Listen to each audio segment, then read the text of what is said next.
Okay, hi everyone. Welcome to our November class. Today's class is called Follow Your Flow. It's about cycles and seasons, taking a look at nature and the nature within ourselves and how we can integrate and reflect what nature has to provide us and help live a life with more flow. Now, I always like to start my classes with a few deep breaths. So if you are tuning in live, I see we have one live, so hello. Um, so far I don't see any comments. So if you're on, say hi. Hopefully they show up. Let's take a few deep breaths. Well, oh, hey, Christine. We will wind down from the day a little bit, kind of shake it off. Or if you're watching the replay or listening on the podcast or watching the YouTube episode, just take a moment for yourself to check in, maybe take an inventory of where you are on a scale of 1 to 10, stress-wise, and notice that. And do a little bit of a body scan, take 4 or 5 deep breaths, and then notice how you feel afterwards. Now, I like to put my hands over my heart, gives me more connection to my body. I like to close my eyes if because so I recommend it if it feels safe for you. Taking deep breaths in,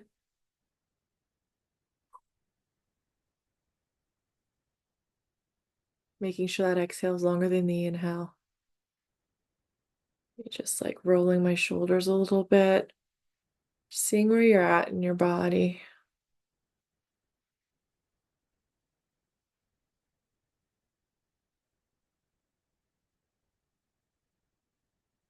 Breathing into your belly so you can allow a nice massage on your organs. Finishing with expanding your lungs.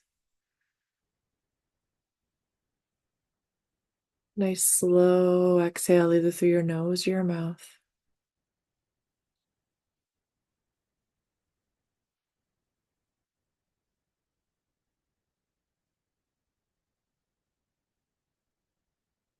Letting anything from your day kind of fall away, melt away, sitting back into your body.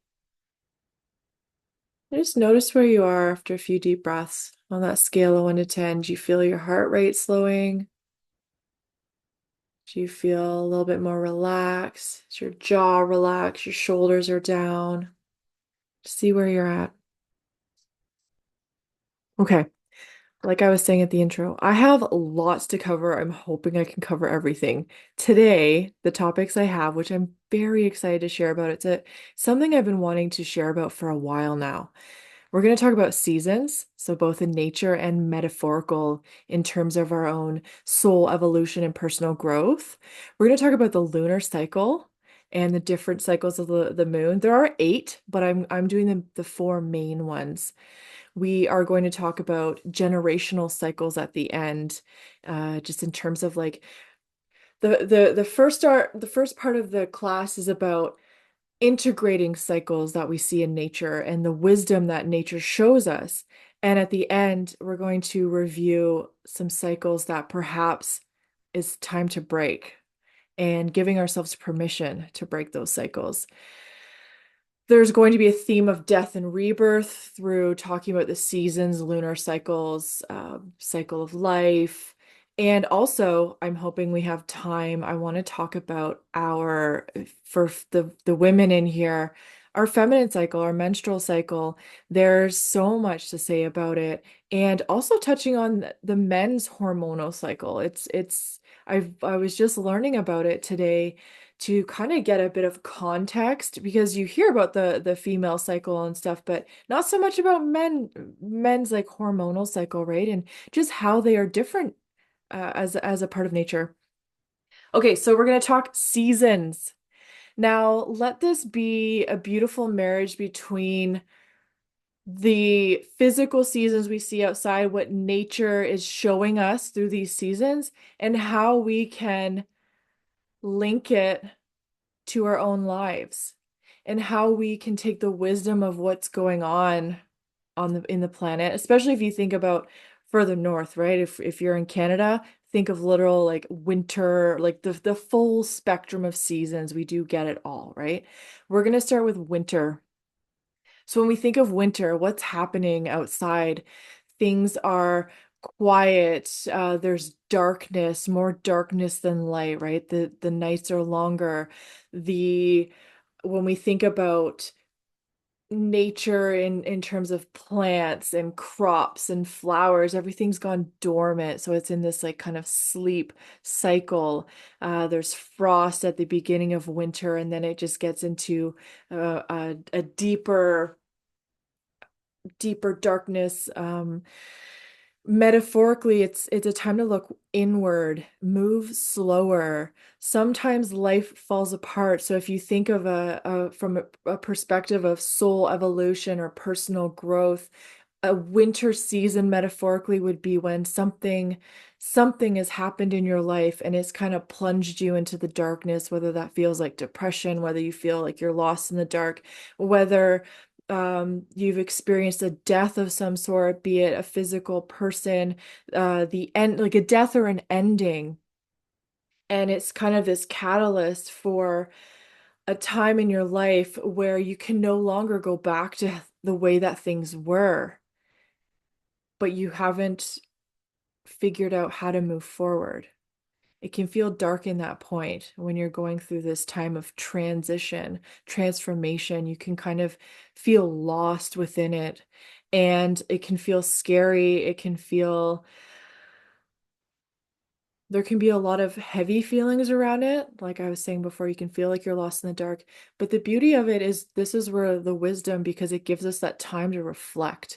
In the winter, often our activities are a lot slower, they're more replenishing. When you think about monarch butterflies, I'm going to talk about them in this. They're in their chrysalis right now. They're in the darkness. They had to surrender to go into this. They didn't know what was going to happen, but they knew that they had to go into this darkness so that they can transform and turn into butterflies. But they don't know that they do on some energetic level, but maybe not consciously the way that we have that higher consciousness, right? And I put a note here that the time of darkness between when that catalyst happens and when we come out the other side, which I'm about to talk about, spring, it's called the void. A lot of people will refer to it as the void. Now, some people can get stuck in this time because we can't go backwards and we don't know how to move forward. It's important that when you're in this period of your life, or when you reflect back when you've been in this period of life, if this feels familiar to you, there's things that we have to let go of, whether it's ideas, whether it's beliefs, I don't know, physical things. There's things that we have to let go of in this time in order to move forward. Otherwise, the past that we're holding on to will anchor us there and we get stuck in this void, right? So that's just one thing to kind of note and ponder a little bit. Next, we're moving into spring. This is when you start to see more light. The earth starts to awaken again. You start to see birds showing up again, nature starting to awaken. You're starting to see sprouts. Bugs are starting to come out. Animals are coming out of being dormant, hibernation. If you've had a big healing, if you've been in the thick of it for a while and you've done a lot of personal healing, this is when your life force energy starts to return. You start to get more energy. You start to feel more inspired by life. Like there's things you want to do, and you start to see ahead of you again. You start to see that light and what you have to look forward to after a period of darkness and maybe not seeing what you have to look forward to and feeling a bit aimless, right? You start to have hope again. The monarch emerges from its chrysalis renewed, like, in a new form, a new evolution, and we do that personally too.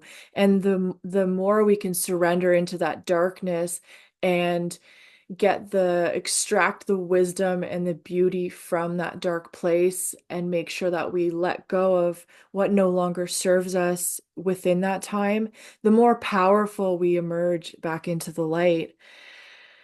This is a time where we can begin new projects, embark on a new path, feel energetic to move forward. And this is also in the personal realm, an adjustment period.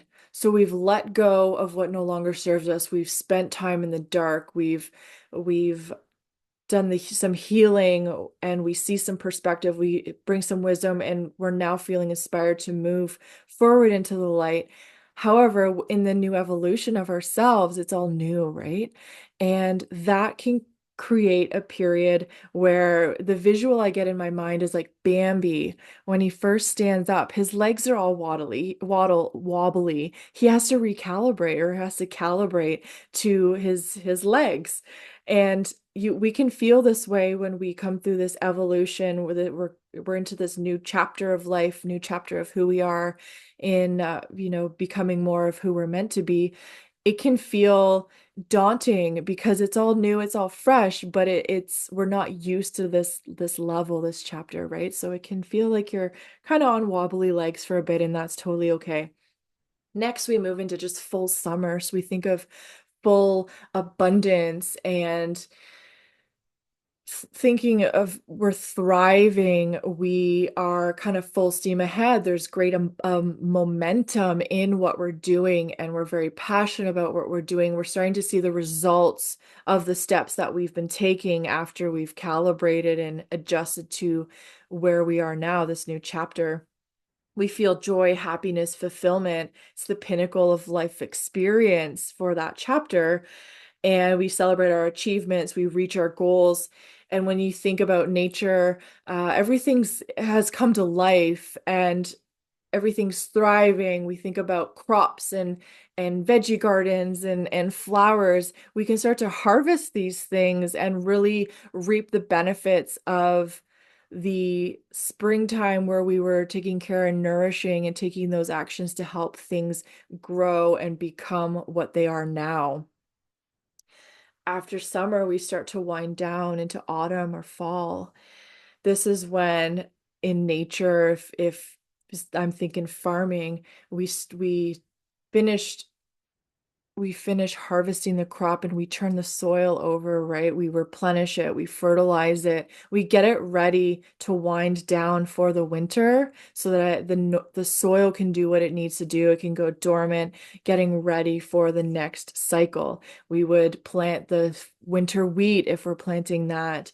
We're closing up our gardens, and we are we start to reflect on that abundance period and what it gave to us, and we feel gratitude. We feel we extract the wisdom of that busy season.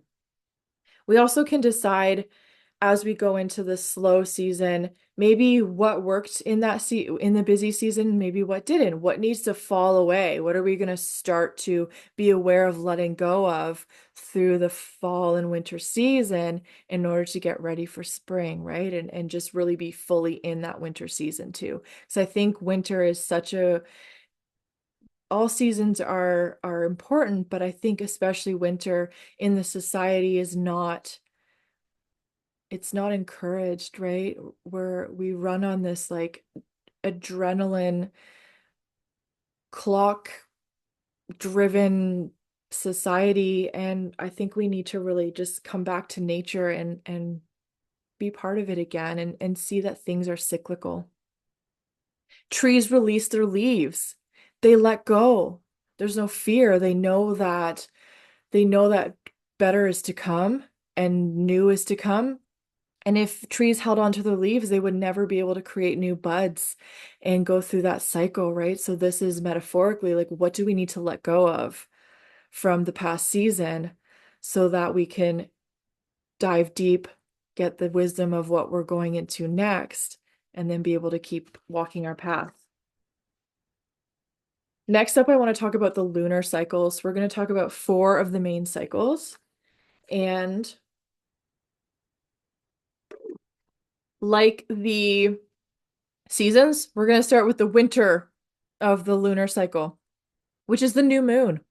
So when you think of the new moon, there's an absence of light. We don't see the new moon. It's covered, right?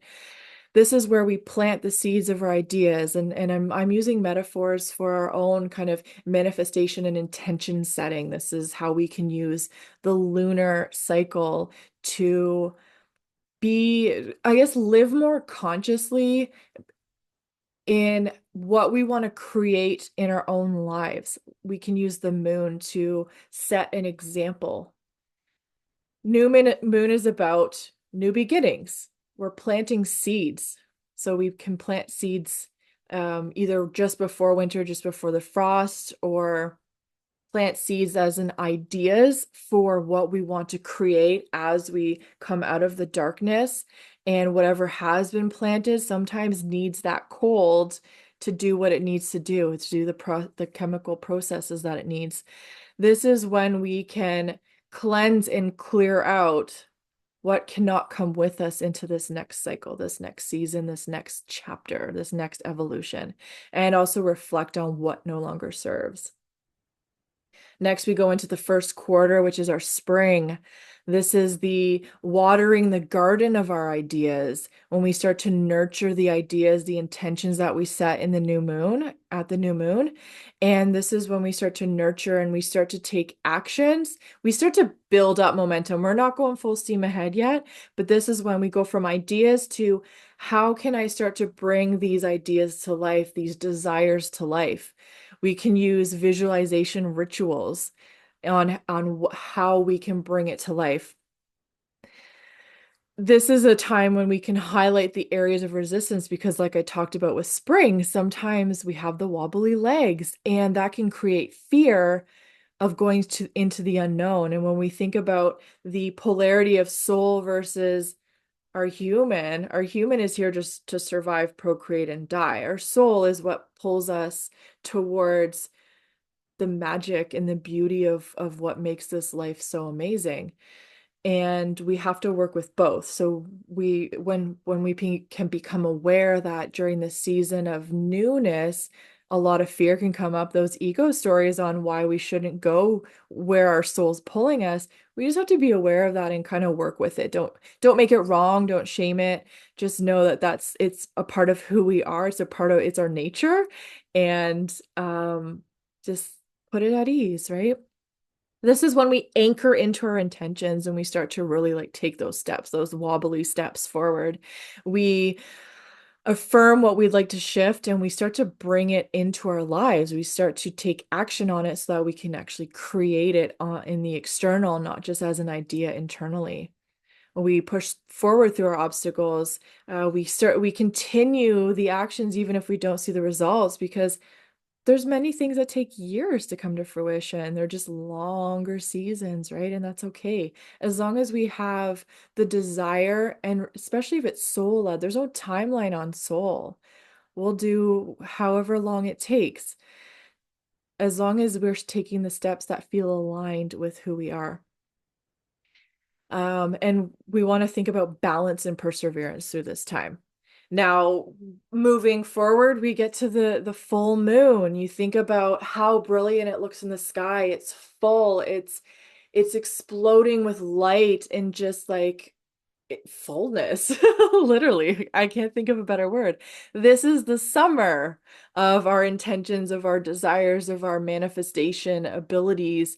This is when this one of the resources I have is like pulling the weeds, but I'm not really sure I understand that full context. But this is when we are using manifestation rituals with the energy of the full moon, because kind of esoterically, the moon represents in astrology our emotions, and like so we can attach like our desires to it, but when it's full they're just like it's big energy, right? And this is a powerful time to really like lean into what we want to create and have some rituals, or you go into meditation, but however that looks for you, even if it's just really like writing out your intentions and what you want, and just really leaning into that and continuing the momentum. Now we should have more full momentum of action towards what we're trying to create.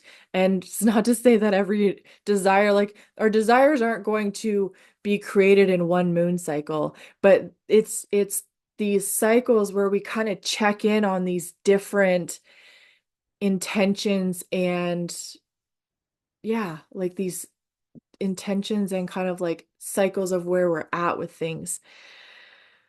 We the intentions that we maybe started months or years ago, they might be coming to full fruition within this full moon period. This is when we can harvest, reap the benefits of all of these seasons and lead up to when it actually comes to fruition. So this is the time we really get excited about that and have that gratitude around being able to claim what we've been working towards for so long.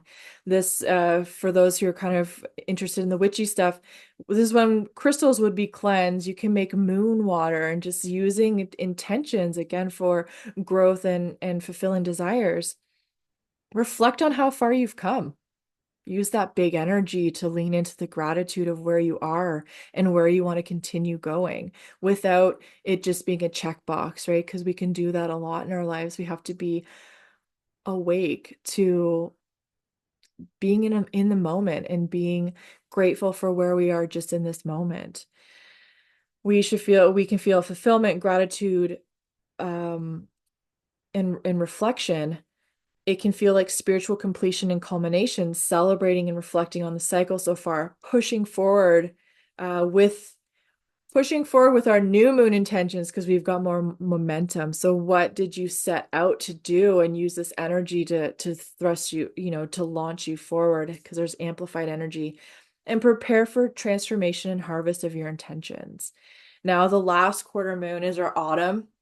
This is when you can truly when I think of nature, I think of like some things are harvested in the summer, some things are harvested in the fall. So there can be a bit of overlap depending on what it is.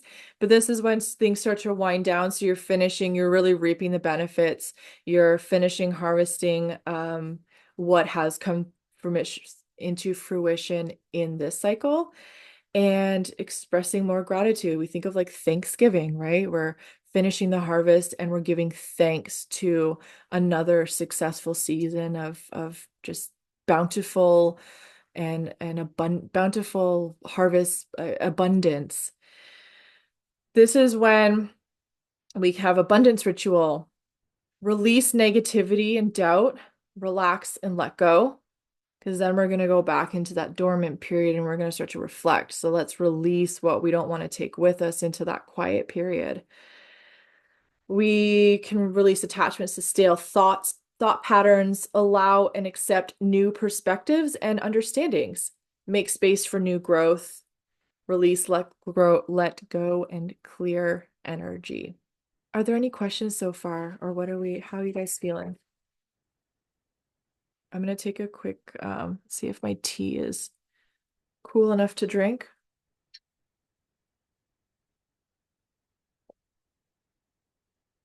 Okay. I have here death and rebirth highlighted through seasons of personal evolution. Um, I guess I wasn't linking it as we went, but I have written here descent, void, awakening, and ascension evolution. So the descent would be the fall going into that quiet period. The void would be within that winter. The awakening and the ascension would be moving into spring. And then the evolution is spring into summer. This when we think about it in terms of like personal growth or spiritual growth, this would be like shifts in our identity is made up of beliefs, thought patterns, feelings, and then all of beliefs, thoughts, and feelings drive our actions, which then create our results, which is then what we're seeing on the outside, and our identity is kind of encompasses that.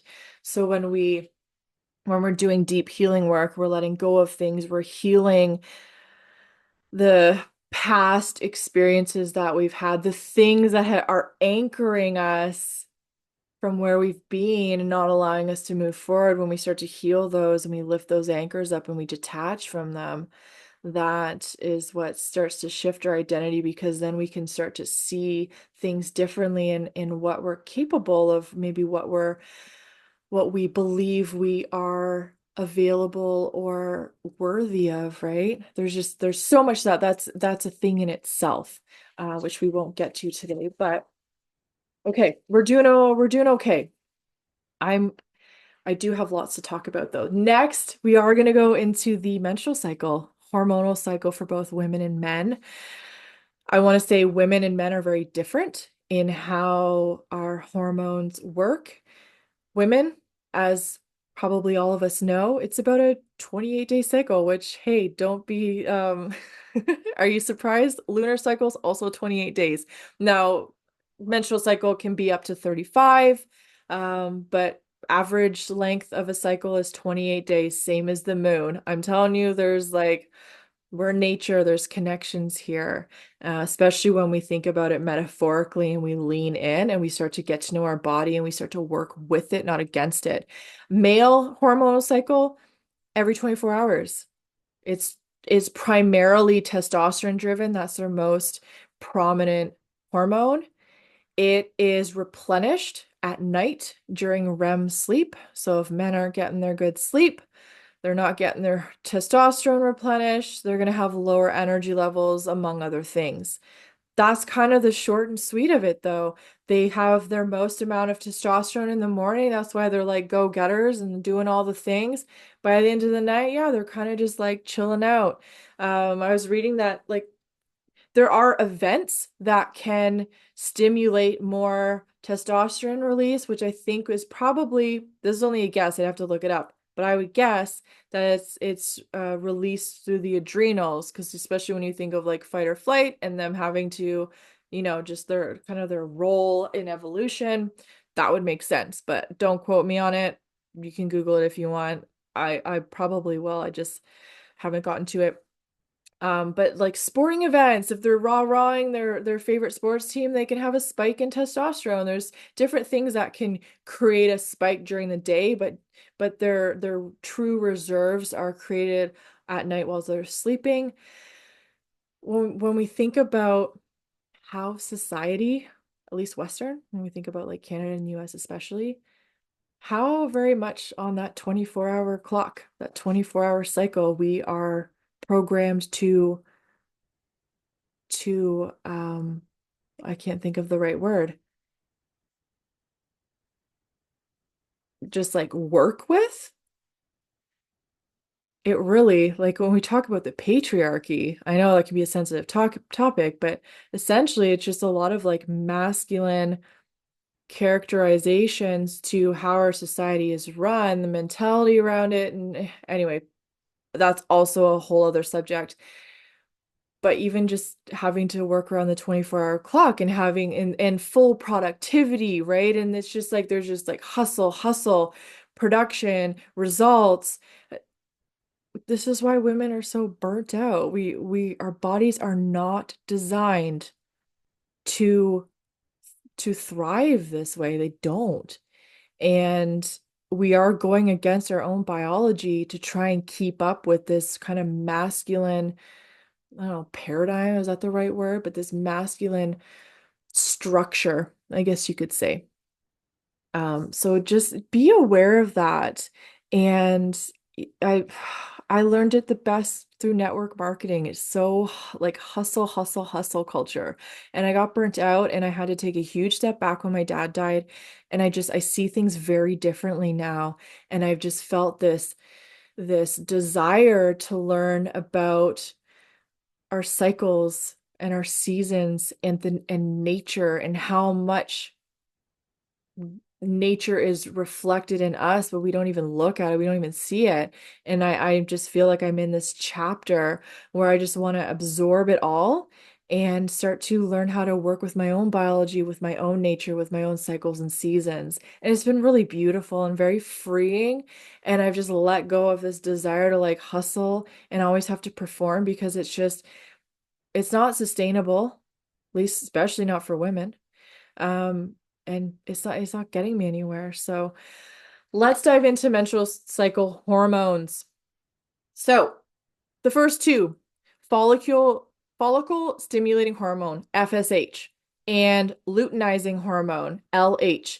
These are produced by the pituitary gland. You might remember pituitary gland from like grade 5 or grade 7 health class when we start learning about puberty, and the pituitary gland comes online and starts doing all these crazy, wacky things to our bodies at that age. After it's produced there, it travels to our ovaries. This influences estrogen and progesterone levels to help follicles inside our ovaries mature. So we start with the follicular phase. During that phase, it's when we're prepping for ovulation. FSH, follicle stimulating hormone, it stimulates growth and maturation of follicles in the ovaries.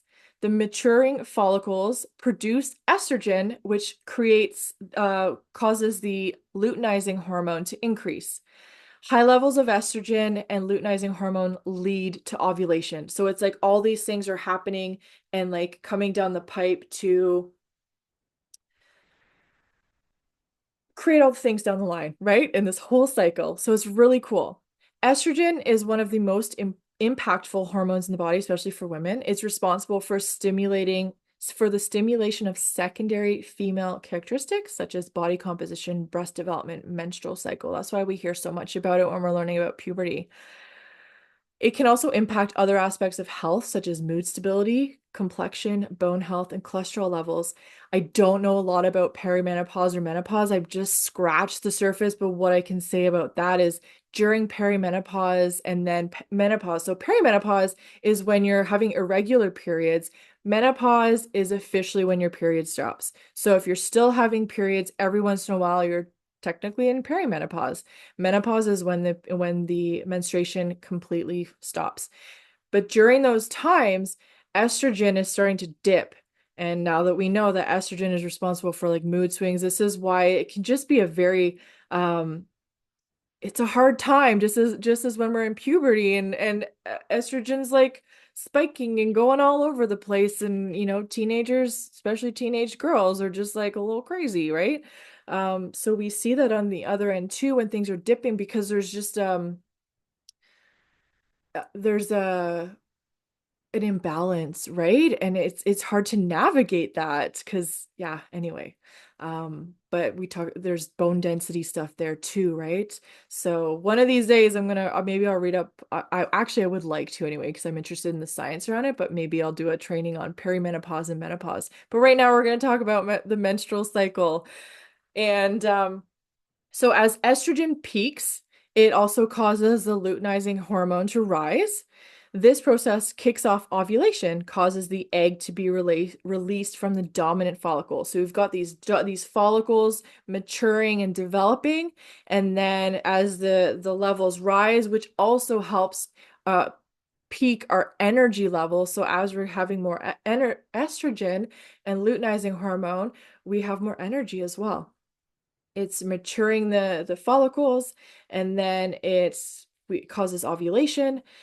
After ovulation, the LH and estrogen start to drop. Then progesterone starts to rise in the luteal phase. Luteal phase, you know what, we'll get into that a little bit longer or a little bit later in a second here. I just want to focus strictly on the hormones. Estrogen drops after ovulation and then starts to rise again slowly.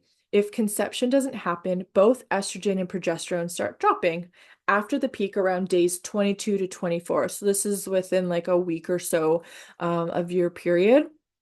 This can start PMS. So this is why we start to have premenstrual syndrome symptoms, because these hormone levels are dropping, and it can cause that irritability. It can cause the breast tenderness, and a little bit of aches and pain, the lower back stuff, or the cramping.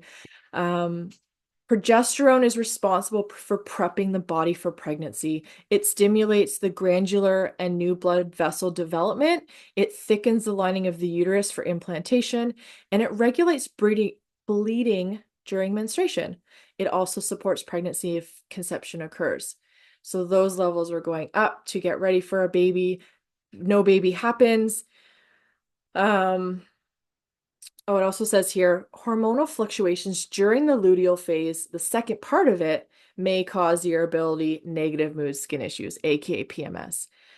Lowering of estrogen and progesterone leads to uterine muscles contracting and shedding the lining. This is menstruation. So when the body figures out, oh, no baby, no conception here, it's time to let go and shed that lining.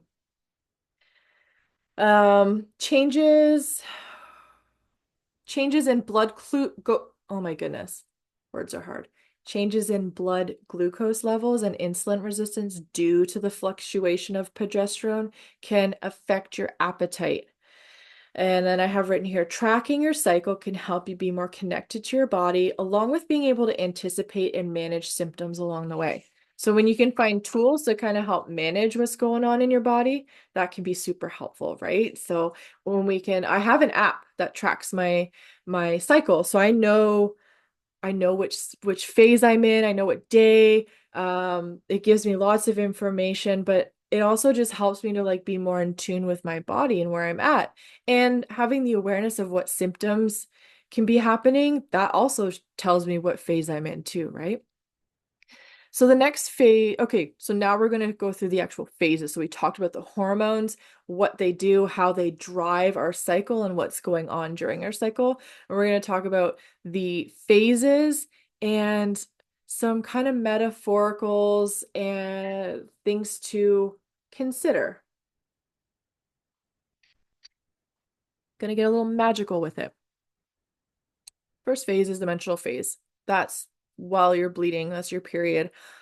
It says day 1 to 5-ish, or sorry, day 1 to 5. I would say ish. Some people have a different length cycle. It could be 3, 4, 5, 6, 7. Who knows? Especially if you have, say, oh, why am I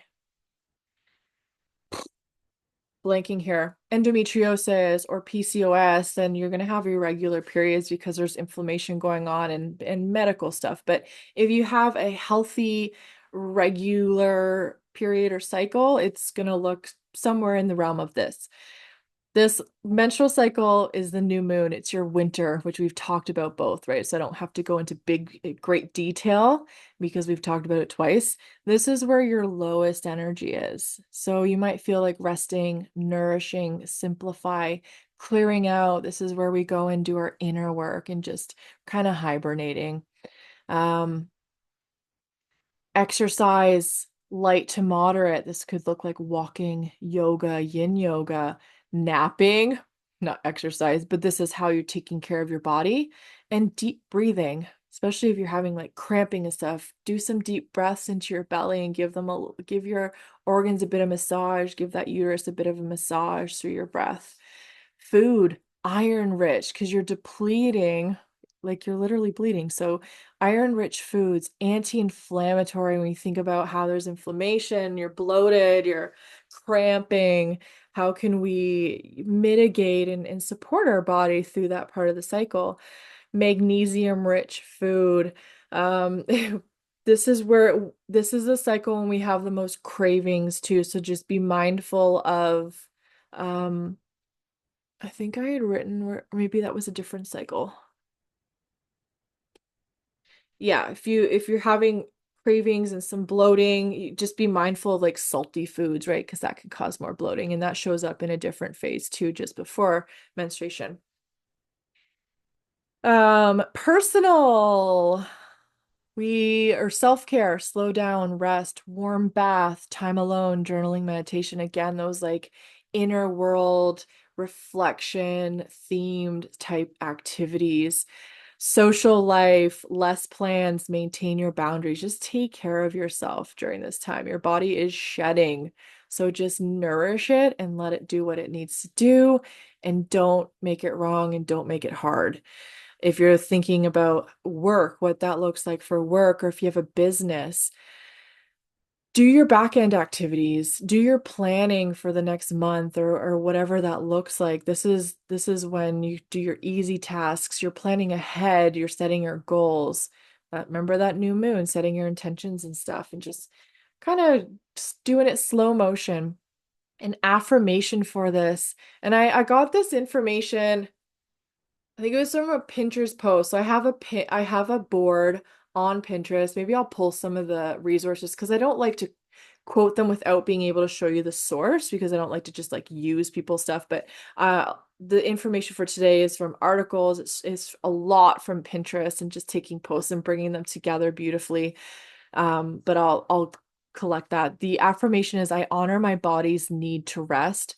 I'm present with my emotions and needs. I release what does not serve me and welcome this opportunity for renewal. So when we think about releasing what does not serve, our bodies are literally shedding what is not useful anymore, right? We didn't get pregnant, our body's shedding the lining. Now, the next phase is the follicular phase. That's from roughly day 6 to 10. This is our spring, it says our waxy moon, but that would be like the first quarter area as well. This is when we start to gain energy. We have moderate energy. We're starting to get inspired. We're brainstorming, organizing, planning, and starting to take action on those intentions. Exercise can be moderate to high intensity. We could start to lift weights, do some cardio, Pilates, vinyasa yoga, biking, dancing, hiking. So not like full steam ahead, but just building momentum. We're thinking about that springtime, right? We're coming out of the slow season. We're starting to build momentum. We're doing things that are a little bit more moderate movement, but aren't super like high impact. Food, whole foods that don't increase blood sugars, like, yeah, whole foods that don't increase blood sugars, healthy fats and proteins too during this time. Personal lens, get inspired, deep clean, learn, look at personal finances, social, start to do some meetups, collaborate or celebrate others, connect with like-minded people. So you're starting to socialize again and build that momentum. Work, tackle challenging tasks, start creative projects, network. And these projects can be the things that you were setting the intentions and starting to plan out during the menstrual phase, right?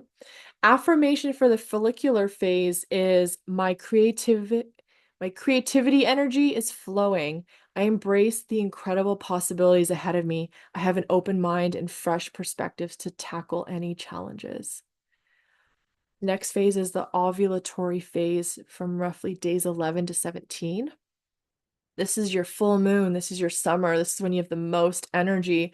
Remember, days 11 to 17, that's only 6 days of like peak energy. When you think about 6 days out of the whole month, that's less than a week. You have that building in the follicular phase leading up. So you might have a few more days in there. But like, so it'd be days 6 to 17 if you're really feeling good on day 6 after your period just ended. That's 11, 6 to, yeah, that's 11 days. That's still less than half the month that we have this like higher energy period. So I think we really need to just be mindful and allow ourselves the permission to not be at full throttle all month long the way society expects us to. Our bodies are not built to it. And I think we override and we bypass the wisdom that we're meant to tap into during those slower cycles. So I really want to um encourage you, but like, what's the word? Sorry, words are hard tonight. Emphasize that. This is when we're most outgoing, social, confident, taking action, the outer work. Exercise looks like high intensity interval training, weights, cardio, cycling, cardio yoga. Food is a mixture of cooked and raw vegetables. It says here oats, potatoes, seeds, nuts, avocados, broccoli, raspberries, where we have the energy to metabolize and process those, like potatoes and stuff. It has more like starches and sugars, right? So we have the energy to metabolize and use those for energy sources. Personal, we're getting inspired, we're learning, we're decluttering, we're trying new things. Social is same as the follicular. It's a meetup, celebrating others, connecting with like-minded people.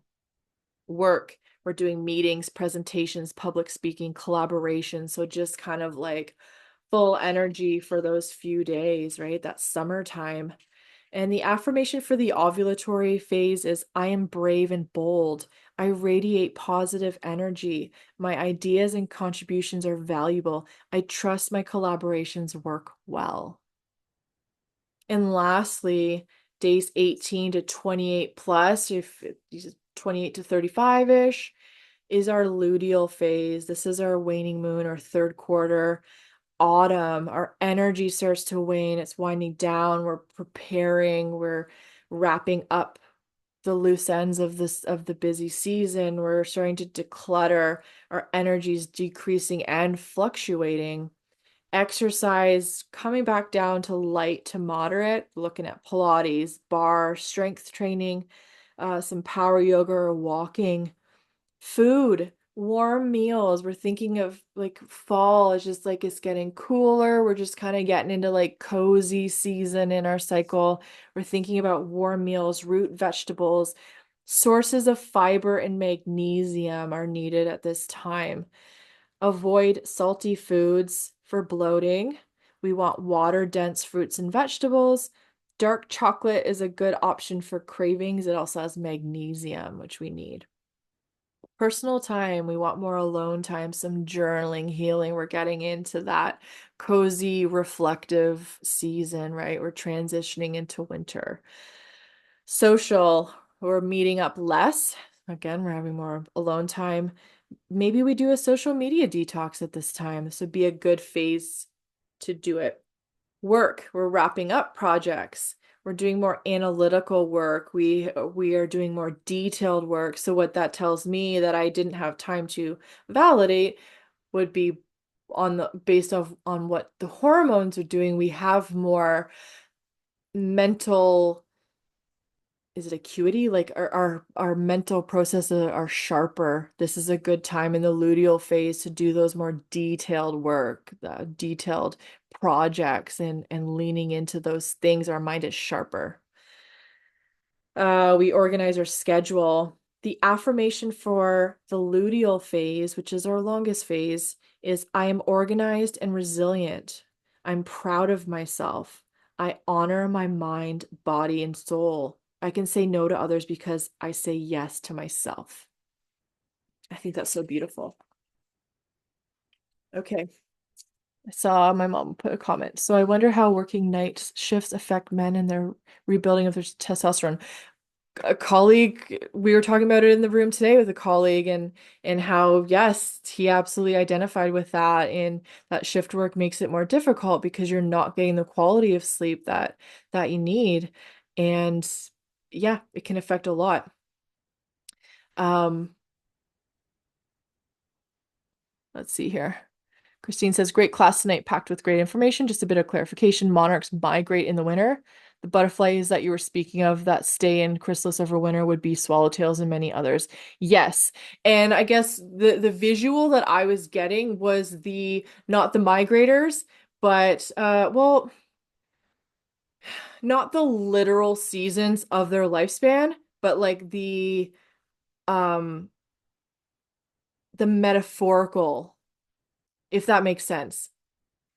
The time that they're in the chrysalis would be their winter. Their spring would be when they come out and they're drying their wings, they're wobbly, they're not able to like be their full potential yet.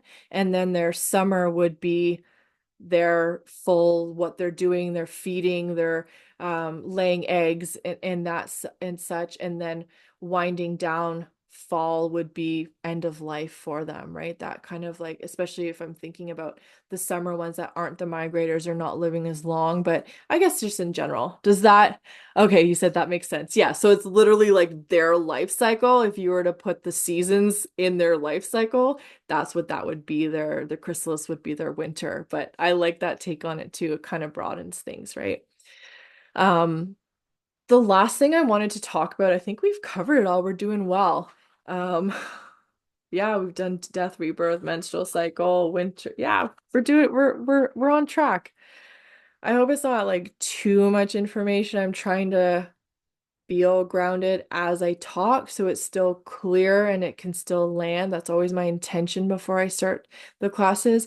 I went into meditation before the class and asked like what do I need, or what wisdom do I need before I start this class? And I set the intention that the words will come through me the way it needs to and land on the people who are ready to hear it in a way that is helpful for them, that they can understand it.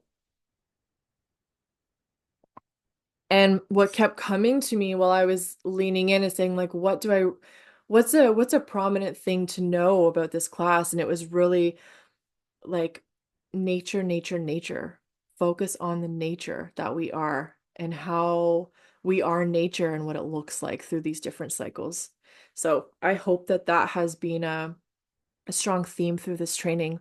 Now, to kind of end it off, we've talked about different cycles and seasons that we can integrate into our daily life and how we can kind of shift our mindset or get curious about the seasons that we're in life. We looked at the winter, spring, summer, fall, our physical seasons, when if we have a if we still have a cycle, right? If not, you can use those, like, you can look at what I was thinking about because I wasn't able to give the perimenopause menopause talk. Um, if you no longer have a cycle like that, think about your energy level and just kind of day to day, where's your energy level at? It'll still cycle throughout the day too. We have um, shorter cycle, like recycled cycles. Does that make sense? Our energy level can peak and wane during the day too. So just this is why we check in with ourselves. Where am I at right now? Sink back into your body and do an assessment, 1 to 10. So these are all cycles that we can integrate into our daily life to live more mindfully, more consciously, more intentionally, especially if we want to manifest and kind of create our life and be the creators of our life instead of just being wishy-washy with whatever life throws at us. This is kind of some of that shift that we have to come into in order to be able to do that.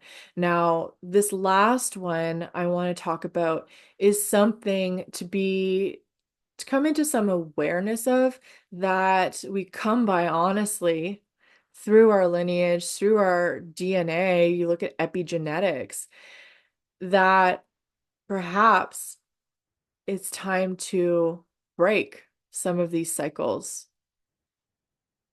and move into a new season, a new cycle of life, a new chapter. And these are generational cycles. Now, that all these topics in themselves could be very in depth. Not going there today because we're about, what are we at, 5 to 9? I want to keep on time. What I've written here for generational cycles is that can be trauma, whether it's big T or little t. These are belief systems that we inherit from our parents, from our guardians, from the people who influenced us the most in those younger years, ages 0 to around 7. That's kind of when our brain is the most absorbent of what's around us, and we decide these things are our truth because we don't know better. It's like programming a computer, right? During that time. And then later on, when these things just really aren't true to who we are as a soul, we start to question it. And that's when we start to think, like, maybe I don't have to believe that, or maybe that isn't really true for me. Maybe that's someone else's belief that has just been kind of hardwired into my brain when it was influenced by just the nature side of us, right? When we needed to learn all these things in order to survive.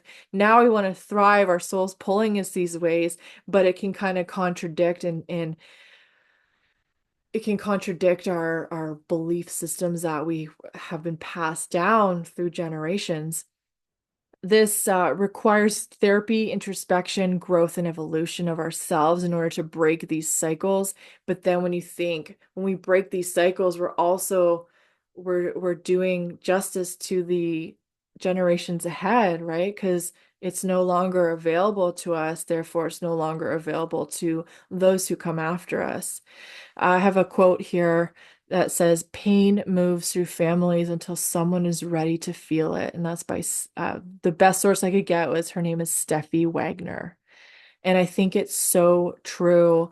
Um, Again, not trying to get too deep, but when we think about how we avoid pain, It's such a prominent thing for us as humans.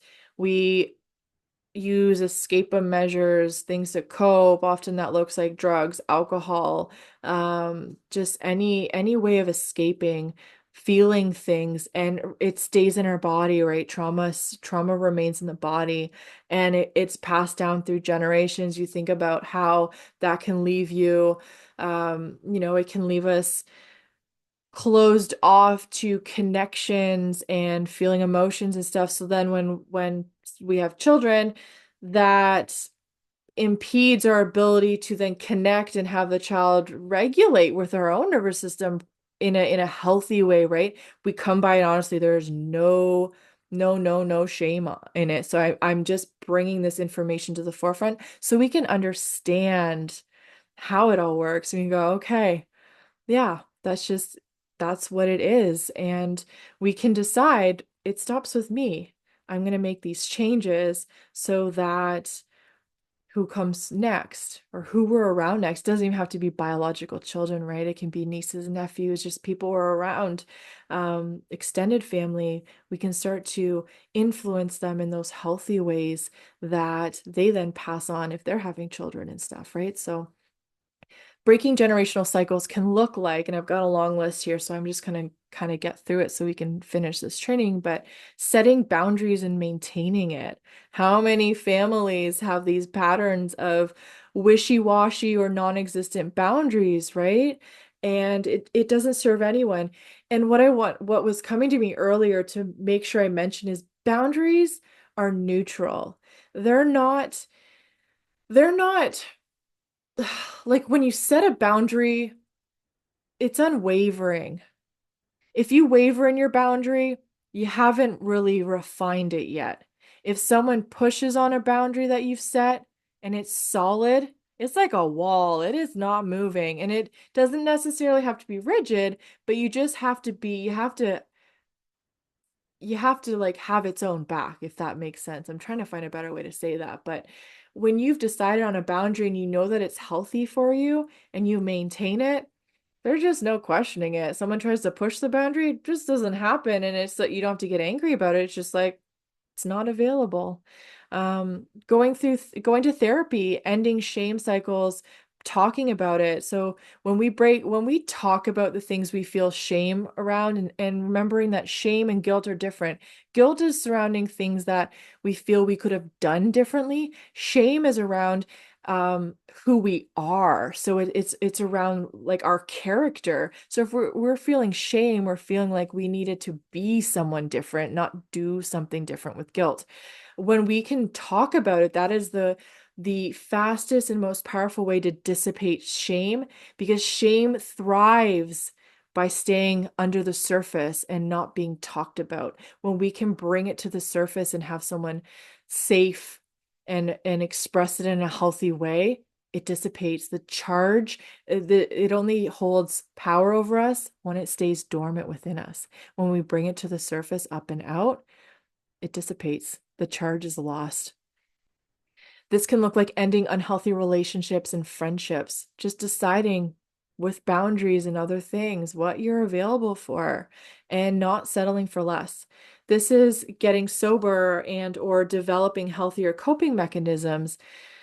Sober, all those other things. It can be scrolling. It can literally just be like binge watching TV all the time when you're just trying to like basically it's like numbing life because you don't want to feel the feels. When we numb the difficult emotions, we also numb the joyful emotions. We can't have one and not the other. We can't numb one without numbing the other. So we start to have a less just a smaller human experience and less joyful. And these are forms of escapism, right? Healing relationships to with food and or body. That's a big one I'm working on right now. Valuing your physical and mental health, standing up for injustice, standing standing up and speaking out, calling people out when and standing up for people who are marginalized or being treated unwell. Stand up for those people. That's or in just injustice in general, right? Can look like many things. Identifying and unlearning dysfunctional family patterns and beliefs. So just getting curious about the things you believe and asking yourself, does this still serve me? Is this even mine? And making that decision and doing the work if it's a deeper seated belief or thought pattern, it might need some work. Others you can just decide on your own. I no longer subscribe to that, and that's all there is. Holding family members accountable for their actions. I've had to do that in the last couple years. Apologizing when you're wrong, recognizing and accepting it is not solely your responsibility to fix your family dynamics. Okay. Fix it energy, that's a whole other topic, but we do our part and it creates a ripple effect. And often other family members within the family structure, like they're here for the same thing. So you kind of band together. I see my sisters and I doing some of this work. It's been very beautiful. Asking for and accepting help.